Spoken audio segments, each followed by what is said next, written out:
Salut Fabien. Bonjour Céline. On a signé un compromis de vente avec mon vendeur. Le prêt est accepté, la date de signature est fixée, le déménagement s'organise. Et une question va alors se poser très vite pour le vendeur. Oui, je prends quoi? Je laisse quoi?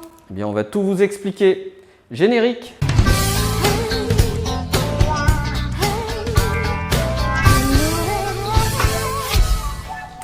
Pour savoir ce que je prends et ce que je laisse, première chose à faire, c'est de reprendre votre compromis de vente. S'il y a une liste mobilière dans cet acte, il faut scrupuleusement la respecter. Cette liste est contrôlée lors de la visite de courtoisie, avant la signature définitive dont vous avez parlé la semaine dernière, puisque cela fait partie d'un acte contractuel. Celle-ci reprend généralement tout ce qui concerne les meubles meublants, c'est-à-dire ne faisant pas partie de la structure du bien, comme l'électroménager, les meubles de cuisine, canapés, chaises, tables, bureaux, ainsi que les mobiliers de jardin. Et d'autres éléments restent également. Et oui, ce sont des éléments qui ne peuvent pas être séparés du logement sans que cela n'entraîne une détérioration de celui-ci ou ne nuise à son usage.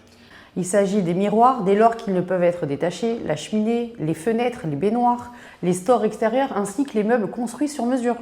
Et un petit dernier conseil, faites un coup de ménage avant de quitter les lieux, surtout si vous avez eu des animaux dans le logement. Si le temps vous manque, faites appel à des professionnels.